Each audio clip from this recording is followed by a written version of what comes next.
오늘 주시는 하나님의 말씀 히브리서 9장 27절입니다. 히브리서 9장 27절 한 절만 우리 다 같이 한 목소리로 받들어 봉독하시겠습니다.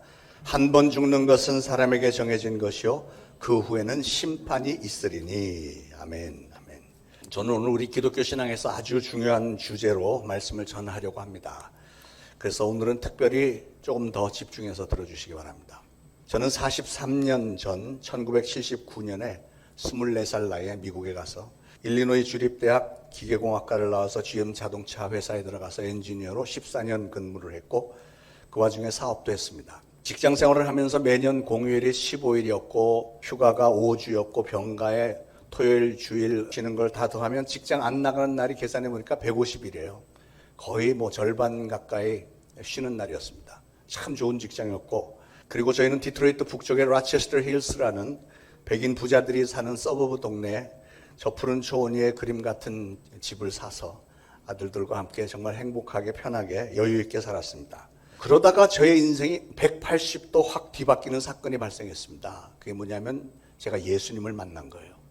참 신기하죠. 제가 목사 아들이고 평생을 교회에서 자랐는데 만 37세에 드디어 예수님을 만났습니다. 오래 걸렸어요. 그런데 예수님을 만나고 주의 종으로 부르심을 받고 나니까 그때부터 진정한 가치가 있는 인생이 어떤 것인가 그걸 알게 되었고, 그 가치 있는 인생을 살기 위해서 그 좋은 직장과 사업장 다 던져버리고 신학교 들어가서 이렇게 목사가 돼서 여러분에게 오늘도 복음을 전하고 있는 겁니다.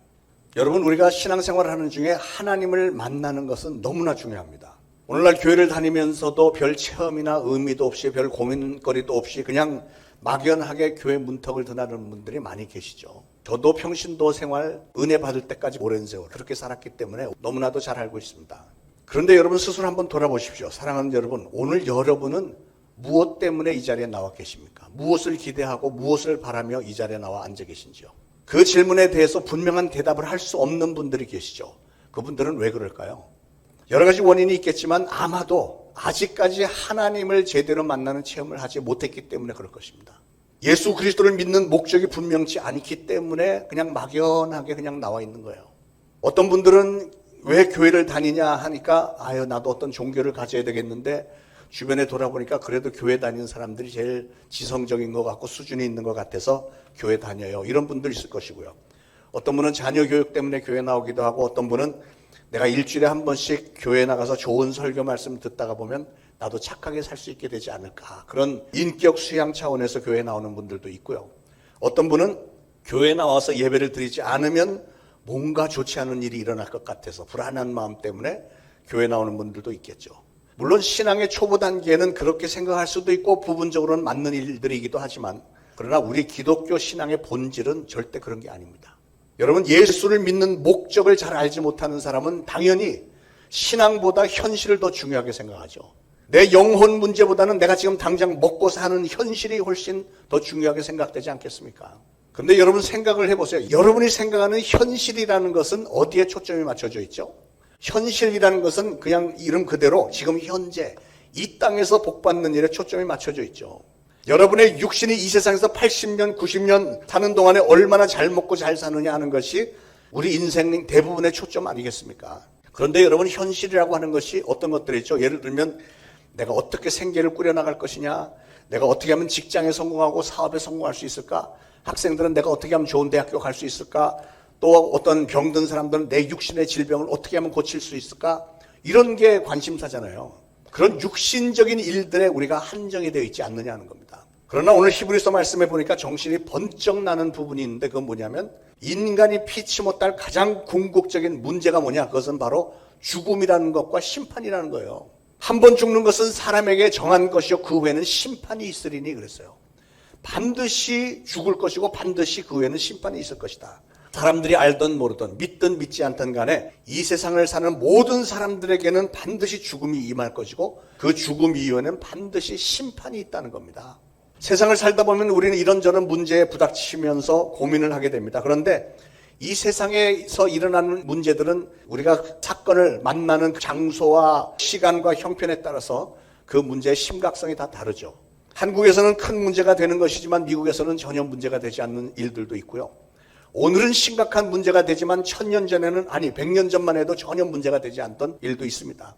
옛날에는 쌀값이 보리보다 비쌌지만, 보리는 옛날에 굉장히 쌌었습니다만 지금은 보리가 쌀보다 더 비싸죠. 이 세상의 것들은 나라와 시대에 따라서 가치관이 달라진다는 말입니다. 오늘날 보세요. 돈이 없는 사람들의 관심사는 내가 어떻게 하면 이달 아파트 임대료 내고 관리비를 낼 수 있을까? 이게 관심사고, 돈이 많은 사람들의 관심사는 내가 지금까지 벌어놓은 돈을 어떻게 하면 세금 적게 내고 이걸 잘 투자를 해서 더 많은 돈을 벌 수 있을까? 이런 게 관심이잖아요. 관심이 다른 거예요. 집 없는 거지에게는 그런 거는 고민거리도 되지 않습니다. 어느 거지 아버지와 아들이 길을 가다가 저편에 커다란 집에 불이 붙은 것을 보았답니다. 그 집주인이 그 다 타버린 집 앞에 그냥 토박 앉아갖고 대성통곡하면서 엉엉 웁니다. 그랬더니 아들 거지가 하는 말이, 아버지 우리는 집이 없으니까 저렇게 불날 염려가 없어서 너무 좋아요. 그랬더니 아버지 거지가 하는 말이, 그거 다 네 아버지 덕분인 줄 알아라. 이 세상의 모든 문제들은 사람들이 처한 장소와 시간과 형편에 따라서 이렇게 심각성이 다 다르다는 거예요. 그러나 죽음이라는 문제만큼은 동서고금 시간과 장소를 막론하고 누구에게나 심각한 문제입니다. 근데 정말 이상하게도 사람들은 이 죽음이라는 것을 현실 문제로 그렇게 절실하게 고민하는 것 같지 않습니다. 여러분은 어떠세요? 여러분은 여러분이 죽을 날을 놓고 고민하나요? 야, 나도 죽을 텐데 이거 어떻게 하지? 이게 매일매일 눈만 뜨면 나도 죽을지 모르는데, 이런 분이 계신가요? 없잖아요. 왜 그럴까요? 죽음이라고 하는 것은 육신을 입고 이 땅에 사는 사람이라면 반드시 당면해야 되는 아주 심각한 현실 문제에도 불구하고 자신의 죽음에 대해서 심각하게 고민하는 사람이 많아 보이지 않습니다. 그러면 도대체 왜 우리는 이 죽음을 심각한 현실 문제로 여기면서 살고 있지 않을까요? 크게 두 가지 요인을 생각합니다. 첫째는 사람들의 심리 구조가 아주 싫은 것, 아주 무서운 것에 대해서는 생각하지 않으려고 하는 마음이 있기 때문에 그렇다는 거죠. 그런 것들을 자기의 의식 세계에 두지 않으려고 하는 이 심리적인 거부 반응 때문에 사람들은 죽음에 대해서 생각하기를 꺼려 한다는 겁니다. 그러나 여러분, 아무리 발버둥 쳐봐도 죽음이라고 하는 것은 우리 인간들에게 너무나도 심각한 현실 문제인 것은 틀림없는 사실이죠. 죽음을 현실 문제로 생각하지 않는 두 번째 이유는, 사람들은 이상하게도 모든 사람들이 다 죽는다고 해도 나만은 괜찮을 것 같아, 나만은 왠지 모르게 안 죽을 것 같은 이상한 요행 심리가 있죠. 지금 코로나도 그래요. 코로나가 한창 기승을 부리다가 지금 사회적 거리두기가 완화가 됐더니 지금 여러분의 마음속에는 코로나는 별 관심이 없잖아요. 근데 통계를 보면 매일 확진자가 10,000명 이상은 나고 사망자가 하루에 100몇 명씩 계속 나오는데도 여러분은 코로나는 이제 나하고는 상관이 없다고 생각이 되잖아요. 다시 죽음에 대해서 생각을 해보면 내가 1년 후, 5년 후, 10년 후, 길게 잡아도 3, 40년 후에는 나는 이 세상 사람이 아닐 것이다 라는 것이 진짜 현실로 생각이 된다면 여러분은 어떻게 그렇게 마음 편하게 생활할 수 있겠습니까? 지금 이 순간 제가 죽음에 대해서 이렇게 아무리 외쳐도 여러분 중에는 여전히 심각하게 받아들이지 않는 표정들이 상당히 많습니다. 왜냐하면 이건 남의 얘기라고만 생각이 드니까, 나는 아직 한참 멀었지, 이런 생각이 드시나요? 그러나 여러분이 지금 죽지 않을 것이라고 생각하는 그 근거가 뭘까요? 왜 그러냐면 아주 근본적으로 여러분은 세상에 태어나서 지금까지 살아오면서 단 한 번도 죽음을 경험해 본 적이 없기 때문에 그렇습니다. 10년 전에도 나는 살아있었고, 1년 전에도 나는 살아있었고, 어제도 쌩쌩하게 살아있었고, 오늘도 분명히 확실하게 살아있기 때문에 나는 앞으로도 계속 살게 될 것이라고 하는 생각을 지금 하고 있지 않느냐는 거죠. 근데 여러분, 젊다고 해서 더 오래 사는 것도 아닙니다. 우리나라에서 매일매일 사고나 질병으로 죽는 사람이 몇이나 되는 줄 아세요? 저도 뭐 그런 통계 잘 모릅니다만 분명한 것은 상당히 많다는 거죠. 뉴스가 다 그런 거잖아요. 무슨 사고로 누가 몇 명 죽고 질병으로 몇 명 죽고 막 이러는데, 여러분, 우리가 살고 있는 이 세상이 사실은 그렇게 안전한 곳이 아닙니다. 여러분이 아무리 그렇게 나는 죽을 리가 없다고 우겨도 죽음은 언젠가는 반드시 여러분에게 닥쳐온다는 사실을 우리는 알아야 됩니다. 지혜로운 사람은 어떤 사람입니까? 지혜로운 사람은 문제가 생겼을 때 그 문제를 정확하게 제대로 파악하고 그 문제에 제대로 대비할 줄 아는 사람이 지혜로운 사람이죠. 사람들이 사업에 실패하는 이유가 뭘까요? 여러분, 사업을 하다 보면 항상 문제가 끊임없이 일어나게 되어 있습니다. 근데 실패하는 사람은 왜 실패하냐면, 문제가 생겼을 때 그 문제를 너무 과대평가하든지 아니면 과소평가해갖고 문제를 제대로 파악하지 않기 때문에 실패하는 겁니다. 문제를 정확하게 파악할 줄 아는 사람은 문제에 대처해서 성공할 수 있습니다. 그렇기 때문에 우리는 이 죽음이라고 하는 문제도 도대체 죽음이 어떤 것인지 정확하게 파악을 해야 되는 거예요. 파악을. 자, 그러면 죽음이란 무엇일까요? 죽음에 대해서 올바른 개념을 갖기 위해서는 먼저 나 자신에 대해서, 나라는 존재는 누구인가에 대해서 올바로 파악을 해야 되겠습니다. 자, 그러면 나는 누구일까요? 여러분은 여러분이 어떤 존재라고 생각을 하십니까? 나라는 존재를 생각할 때 사람들은 보통 두 가지를 생각하는데 첫 번째는 보통 육신을 생각합니다. 이 육신. 그런데 과학적으로 분석을 해보면 이 육신은 물질로 만들어진 거예요. 그렇죠? 만약에 여러분의 육신이 여러분 자신이다라고 생각을 한다면 여기에 문제가 좀 있습니다. 여러분이 잘 아시는 대로 우리 인간은 머리끝부터 발끝까지 전부 세포잖아요. 세포로 조직이 되어 있잖아요. 그런데 이 살아있는 세포는 신진대사라는 걸 합니다. 신진대사는 뭐냐면 뭐 2년 혹은 5년, 10년 주기로 우리 몸의 모든 세포는 계속 죽는 거예요. 죽어가고 새로운 세포가 생기고 죽고 새로운 세포가 생기고 이럽니다. 제가 지금 여기 이러고 서 있지만 저의 이 몸 속에는 10년 전에 있던 세포는 거의 하나도 없고요. 전부 새로운 세포입니다. 그러니까 만약에 내 육신이 나라고 하면 10년 전에 나와 지금의 나는 전혀 다른 사람이겠죠. 근데 과연 10년 전에 나와 오늘의 내가 다른 사람입니까? 아니잖아요. 육신은 완전히 새 거로 다 바뀌었지만 여전히 10년 전에 나는 여전히 동일한 이 장 목사라는 거죠. 그러니까 무슨 말이냐면 우리의 육신이라고 하는 것은 그게 나 자신이 아니고 나라고 하는 존재가 들어가 있는 집, 껍데기라는 거예요. 껍데기. 자, 그러면 두 번째로 껍데기 육신이 아닌 진짜 내가 있는데 우리는 그것을 뭐라고 부르냐면 영혼이라고 부릅니다. 영혼. 저는 어렸을 때 나이가 60 이상 되는 분들을 보면 저분들의 마음은 마치 고목나무처럼 뻣뻣할 것이다. 이렇게 생각을 했습니다. 왜냐하면 어릴 때 어른들을 보면 너무 무뚝뚝하고 상냥하지 않고 생각들 안 하고 그냥 사는 것 같게 보였거든요. 근데 과연 그런가요? 제가 그 나이를 지내놓고 보니까 육신은 좀 뻣뻣하고 시들어졌지만 저의 마음은 여전히 봄이 되면 마음이 싱숭생숭하고 아름다운 꽃을 보면 마음이 부드러워지고 평안해지고 행복해지고 그러던데요. 그리고 오래간만에 친한 친구를 만나면 이 나이에도 여전히 장난치고 싶은 마음이 불쑥불쑥 올라오던데요. 그래서 나는 영원히 젊은 오빠예요. 뭐 이렇게 막 주장하고 싶은 그런 충동이 올라오는데 그게 저만 그렇습니까? 모두가 다 그래요. 노인들하고 얘기를 나눠봐도 그의 마음은 여전히 젊습니다. 쌩쌩합니다. 내 육신이 늙어갈 때 내 마음도 내 영혼도 같이 늙어가야 할 것 같은데 그러나 내 마음속에 어떤 부분은 전혀 늙지 않고 그대로 있는 것을 여러분도 다 공감을 하시잖아요. 그러니까 나라고 하는 존재는 물질 부분인 이 육체가 있고 비물질 부분인 이 영혼이 있는 겁니다. 그런데 육신은 수명이 한정이 되어 있지만 우리의 영혼은 늙지 않고 영원히 지속이 되는 거예요. 자, 그러면 죽음이란 무엇일까요? 성경은 죽음에 대해서 이 육체와 영혼이 분리되는 것을 죽음이라고 얘기합니다.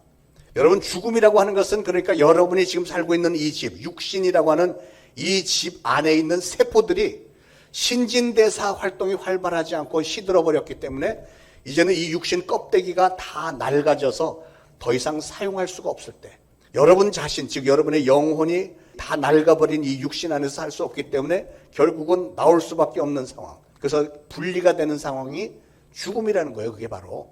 그런데 여러분의 육신의 집이 조금 망가지면 병원에 가서 좀 수리하고 보수공사도 좀 잘하고 해서 조금은 더 연장해서 쓸 수 있지만 그러나 여러분의 집이 너무 낡아서 대들보 기둥이 무너져 갖고 더 이상 걷지 못하고 막 뼈들이 골다공증 때문에 다 이렇게 텅 비어 있고 또 막 이 보일러 역할을 하는 심장이 잘 작동이 되지 않아 갖고 체온 조절이 잘 안 되고 말이죠. 그리고 이 식당 운영도 제대로 안 되고 저 뒤에 화장실도 다 막혀버리고 망가지고 더 이상 수리할 길이 없어질 때 그래서 그냥 모든 육신이 다 주저앉아 버렸을 때 그때는 이 영혼이 그 육신을 버리고 떠나게 돼 있다. 그 말이에요. 이게 죽음입니다. 이걸 바꿔서 말하면 오늘 여러분이 살아있다는 말은 여러분이 지금 들어가 있는 집이 아직 쓸만한 상태이기 때문에 지금 그 속에서 살고 있는 거예요. 그런데 여러분이 이 집에 살고 있는 동안에는 이 집을 관리를 잘 하셔야 됩니다. 그렇잖아요. 기둥이나 식당이나 저 화장실이나 이런 거 잘 관리를 해가면서 써야 오래 쓸 수 있는 거예요. 그렇기 때문에 수시로 운동도 해야 되고 수시로 망가지면 보수도 해줘야 되고 이 꽃밭도 잘 가꾸고 또 이게 조경도 좀 잘하고 이렇게 이런 걸 다 잘 해가면서 사는 겁니다. 그런데 어떤 분들은 보면 유독 자기의 집을 위해서만 열심히 사는 사람도 있습니다. 이 껍데기인데 진짜 자신은 자기의 영혼을 위해서는 별 관심이 없고 그냥 이 껍데기, 육신의 만족만을 위해서 사는 사람들이 얼마나 많습니까? 얼굴을 화장도 열심히 하고 파마하고 옷도 사 입고 이런 건 열심히 하는데 운동도 열심히 하고 하는데 이 영혼에 대해서는 관심이 없는 사람들이 너무 많아. 왜냐하면 그들은 이 육신이 자기 자신의 전부라고 착각을 하고 있기 때문에 그런 건데 진짜 자기 자신인 이 영혼은 지금 저 지옥 유황 불못을 향해서 정신없이 떨어져 가고 있는데도 그거는 관심 없이 육신을 위해서만 열심히 살고 있다면 그 얼마나 비참한 인생입니까? 저는 그 사실을 깨달았기 때문에 이전에 그 육체적인 삶의 초점을 다 던져버리고 직장, 사업장 던지고 부르심을 받아서 주의 종이 된 겁니다. 사랑하는 여러분, 우리의 육신은 언젠가는 끝이 나지만 이 육신 속에 살고 있는 여러분의 진짜 자신, 영혼은 끝이 없어요. 영원히 존재하는 겁니다. 여러분이 믿거나 말거나 상관없이 여러분의 영혼은 영원히 존재하도록 창조주 하나님이 그렇게 만들어 놓으신 거예요. 어떤 사람들이 죽었다가 기적적으로 다시 살아난 사람들 있잖아요. 그런 사람들이 자기 자신의 경험을 기록한 책들을 많이 써냈잖아요. 기독교 서적에 가면 그런 게 굉장히 많습니다. 물론 우리가 그런 걸 100% 다 믿으면 안 됩니다. 왜냐하면 그런 책을 쓰는 사람들은 아무래도 자기도 모르게 과장을 하게 돼 있고 조금 스토리를 바꾸기도 하고 이런 경향이 있기 때문에 100% 믿어서는 안 되지만, 근데 그분들이 얘기하는 공통적인 부분들이 있어요. 그게 뭐냐면 이런 거죠. 어떤 사람은 자기가 죽는 순간에 자기 몸에서 쑥 빠져나오더니 어떤 터널 같은 데를 지나서 낙원을 보고 왔다 하는 사람도 있고 지옥을 보고 왔다는 사람도 있고, 어떤 사람은 자기가 병실에 이렇게 누워서 있는데 사람들이 자기를 막 붙잡고 엉엉 우는데 보니까 자기도 그 사람들 사이에 껴갖고 죽어있는 자기 시신을 바라보면서 나네 죽었네 막 이러고 있다가 어느 한순간에 갑자기 다시 들어오면서 살아났다, 이런 감정들도 들어보지 않습니까? 근데 여러분, 그 사람들 얼마나 놀랐을까요? 자기가 죽었는데 자기의 영혼은 따로 나와서 자기의 죽은 육신을 보고 있었다. 무슨 말이에요? 이 영혼과 육신이 분리되는 게 죽음인데 육신은 분명히 죽었는데 영혼은 쌩쌩하게 살아있었다는 걸 증명하는 말이잖아요. 자, 그런데 문제는 오늘 주신 이 히브리서 9장 말씀이 문제입니다. 한 번 죽는 것은 사람에게 정하신 것이요 그 후에는 심판이 있으리니 그랬어요. 이건 너무나도 심각한 문제입니다. 언젠가 여러분의 육신은 죽게 되어 있지만 여러분의 영혼은 그대로 살아서 영원히 존재한다잖아요. 특별히 구원받지 못한 영혼은 반드시 백보자 최후의 심판대 앞에 서게 되고 거기서 최종 판결을 받고 그 후에는 지옥 유황불못에 떨어진다는 것을 성경은 증거하고 있습니다. 어떤 사람들은 나는 그래도 사는 동안에 선한 일을 많이 했으니까 하나님이 좀 봐주시겠지, 이런 요행을 바라는 분들이 계시지만, 근데 여러분 이건 분명히 아셔야 돼요. 선과 악에 대한 하나님의 기준은 우리 사람들의 기준과는 많이 다르다는 사실이에요. 우리가 선이라고 행한 일도 하나님 보시기에는 악일 수도 있다고 하는 거예요. 그러니까 우리가 하나님으로부터 선처를 받기 위해서는 하나님의 기준에 따라서 내가 선한 사람이 돼야 되는 겁니다. 성경은 구원받지 못한 영혼은 영원히 꺼지지 않는 저 지옥 유황불못에 떨어지게 된다고 말을 합니다. 그러면 지옥이 뭔지도 알아야 되지 않겠어요? 지옥은 어떤 것입니까? 지옥은 너무나도 고통스러운 것입니다. 지옥에서는 아무리 죽고 싶어도 영원토록 죽지도 못하고요, 가장 극심한 최악의 고통 가운데서 영원토록 지내야 된다는 거예요. 한 가지 제가 첨부드려야 될 것은, 사람이 죽으면 육신과 분리가 되는데, 그런데 믿지 않던 사람이 백보자 심판대 앞에 서기 전에 이 사람도 부활을 해서 새로운 육신을 입는 거예요. 육신을 입고 심판을 받고 그 육신을 입은 채로 지옥에 들어가기 때문에 고통 가운데 몸부림을 치게 되는 겁니다. 이게 바로 구원받지 못한 영혼이 피할 수 없는 현실이라는 거예요. 근데 여러분, 이게 남의 일만이 아닙니다. 여러분이 교회를 열심히 다녔어도, 여러분 모두가 다 구원받은 하나님의 자녀들이기를 바라지만, 만약에 여러분 중에 이 세상을 다니는 동안에 구원을 받지 못했다면 지금 말씀드린 이 문제는 여러분의 문제도 될 수 있다는 겁니다. 10년, 20년 교회 다녔다고 해서, 또는 여러분이 집사, 권사 직분을 받았다고 해서 자동적으로 구원받는 게 절대 아닙니다. 여러분, 우리가 예수 믿는 목적은 뭐냐면, 예수 믿는 길만이 바로 그 백보자 심판들을 피해서 천국에 들어갈 수 있는 유일한 길이기 때문에 그렇습니다. 이 세상에 태어나는 모든 사람들은 자연인 상태에서는 누구나가 다 지옥 유황불못에 던져지게 되어 있습니다. 이거를 잘 이해를 하셔야 돼요. 아담이 에덴 동산에서 죄에 빠진 이후로 모든 아담의 후손된 인간들은 죄인의 영을 받았고요, 요즘 말로 하면 죄성 DNA를 품고 이 세상에 태어났기 때문에 죄로 가득 찬 인생이 돼버린 거예요. 그런데 문제는 하나님은 죄와는 함께 할 수가 없는 분이시기 때문에 우리가 이 땅에 사는 동안에 이 죄 문제를 해결하지 않고서는 우리가 하나님의 품에 천국에 들어갈 수 없는 겁니다. 자, 그러면 죄의 문제는 어떻게 해결받을 수 있을까요? 여러분이 이 땅에서 아무리 선한 일을 많이 한다고 해도 여러분이 지은 죄가 상쇄되는 법은 절대 없습니다. 여러분이 선한 일을 한 건 선한 일을 한 거고, 죄의 문제는 우리 하나님이 정한 규정에 따라서 죄의 문제를 해결받아야 되는 거예요. 하나님이 정해놓으신 규정이 뭐죠? 하나님의 아들이신 예수 그리스도께서 십자가 위에서 저와 여러분 대신 우리의 모든 죄를 짊어지시고 대신 형벌을 받아주셨기 때문에 여러분이 그 사실을 믿고 그 예수님을 여러분 개개인의 구원주로 영접을 해야만 여러분의 죄의 문제가 깨끗하게 씻겨지는 겁니다. 그게 하나님이 정하신 규정이에요. 다른 길은 없습니다. 자꾸 엉뚱한 얘기를 하면서 나는 구원받았다고 그런 얘기에 귀를 기울이지 마시기 바랍니다. 저는 오늘 여러분 모두가 다 제가 전하는 이 말씀을 잘 들으시고 이해를 하시고 받아들여져 갖고 예수님을 꼭 영접하셔서 구원받은 하나님의 자녀가 되기를 축원을 드립니다. 예수 그리스도를 믿으면 죄사함과 구원을 받게 되지만 반면에 예수 그리스도를 믿지 않으면 심판을 받고 지옥에 던져지게 된다고 하는 것은 누구에게나 정하신 하나님의 법입니다.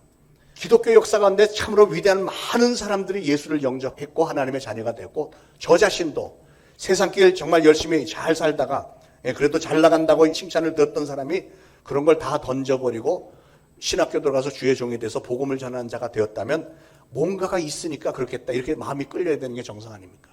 그래서 예수님은 요한복음 5장 24절에서 말씀하시기를 내 말을 듣고 또 나 보내신 이를 믿는 자는 영생을 얻었고 이랬어요. 시제가 과거형입니다. 다시 말해서 여러분이 예수님을 여러분의 구주로 영접한 그 순간에 여러분이 이미 구원 얻은 하나님의 자녀가 된 거라는 거예요. 믿으시기 바랍니다. 그리고 그 다음에 보니까 그 믿음을 가진 사람은 심판에 이르지 아니하나니 사망에서 생명으로 옮겼느니라 그랬어요. 그러니까 저 사망, 저 지옥행 열차에서 건짐을 받아서 저 천국행 열차로 옮김을 받았다는 거예요. 어떻게 해서? 예수님을 구원주로 영접한 순간에 그렇게 됐다는 거죠. 그런데 왜 우리가 예수를 믿으면 구원을 받게 될까요?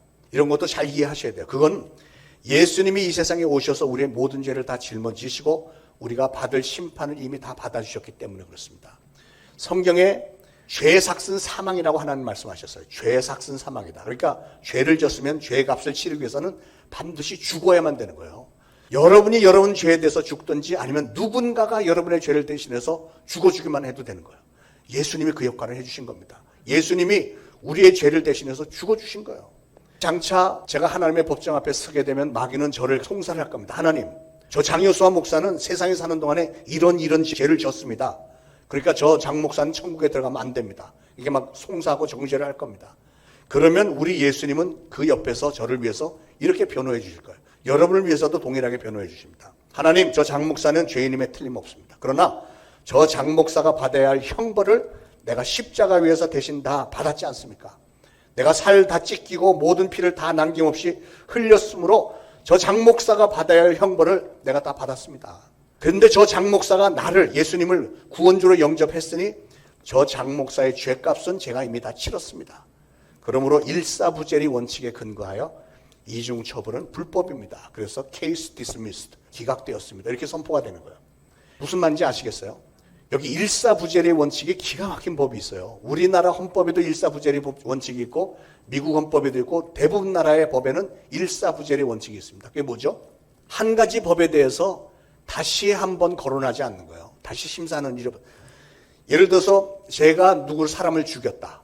제가 사람을 죽였는데 재판관이 실수를 해갖고 A라는 다른 사람이 살인한 거라서 A라는 사람이 형기를 10년을 살았어요. 그래서 저는 살인자가 아닌 거로 판정이 됐기 때문에 저는 무사했습니다. 그런데 이 사람이 오해하지 마세요. 나가서 장 목사님이 사람 죽였대야. 이런 얘기 하지 마. 그냥 예를 들어서 얘기한 거니까. 근데 이 A라는 사람이 재판관이 잘못해서 형을 10년을 살았어요. 그래서 이제 끝나고 이 사람이 퇴소했는데 알고 보니까 이 사람이 진범이 아니고 장 목사가 진범이래. 그럼 그 다음에는 어떻게 될까요? 제가 다시 감옥에 가서 또 10년 살아야 될까요? 안 삽니다. 왜냐하면 그 살인죄에 대해서는 이 사람이 이미 10년을 살았기 때문에 그건 끝난 거예요. 제가 진범이어도 그걸로 끝난 거예요. 끝난 거예요. 다시 제가 감옥에 갈 일이 없고 이 억울하게 형을 산 사람에 대해서는 나라에서 보상을 좀 해주겠죠. 그게 일사부재의 원칙이에요. 그런데 하나님의 법이 그거예요. 하나님의 법이 예수님이 이미 내 죄에 대해서 형벌을 받아주셨기 때문에 내가 예수님을 믿기만 하면 나는 다시는 그 형벌 살지 않아도 되는 거예요. 그래서 하나님이 나를 보시면서 너의 안에 예수가 있으니까 나는 너를 의롭다 칭한다. 의인이라고 인정을 해주시겠다는 거예요.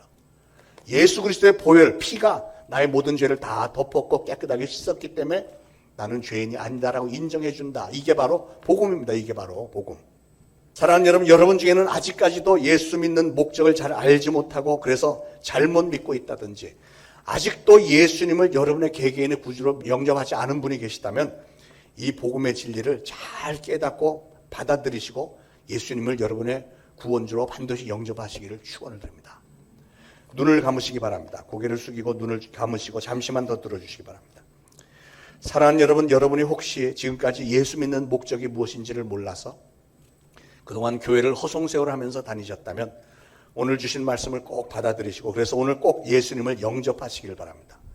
우리 예수님께서 여러분이 받아야 마땅한 형벌을 대신해서 2000년 전에 십자가에서 살을 찢기시고 피를 흘리셔서 여러분을 구원하신 그 사실을 꼭 믿으시기 바랍니다.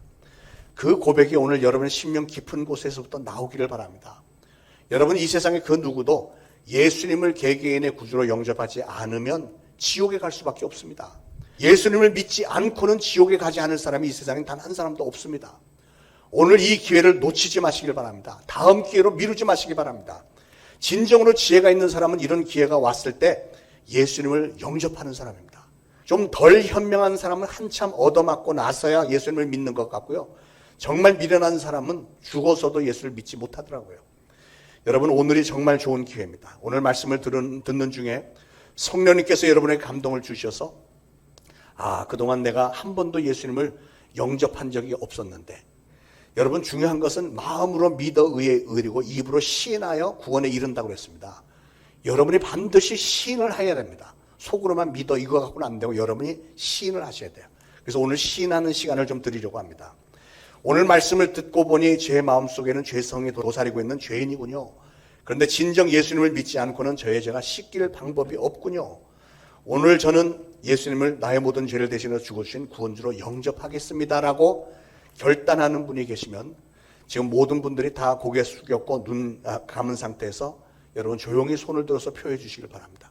내가 오늘부로 예수님을 나의 주님으로 영접하겠습니다. 영접하겠습니다. 그런 그 작정하시는 분, 손 내리시고요. 다시 한번 기회를 드리겠습니다. 내가 오늘 그동안은 예수님을 나의 주님으로 영접합니다라고 시인한 적이 없었는데 오늘 내가 시인하기를 원합니다. 예수님을 나 개인의 구원주로 영접합니다라고 작정하시는 분 조용히 손들어서 표해 주시기 바랍니다. 기도해 드리겠습니다. 기도하겠습니다. 하나님, 오늘 주신 말씀 감사합니다. 불초종 오늘 우리 기독교 신앙의 가장 근본적인 복음을 전했습니다. 오늘 예수님을 영접하기로 작정한 이들이 그 믿음을 고백했습니다. 마음으로 믿어 의에 이르고 입으로 시인하여 구원에 이른다고 하셨는데 오늘 그 고백을 했사오니 저들의 평생에 주님 앞에 서는 그날까지 이 신앙 변함없이 잘 붙들고 악한 마귀가 기승을 부리는 이 세상에서 끝까지 신앙 잘 지킬 수 있도록 성령님 도와 주옵소서. 예수 그리스도 이름으로 간절히 기도합니다. 아멘.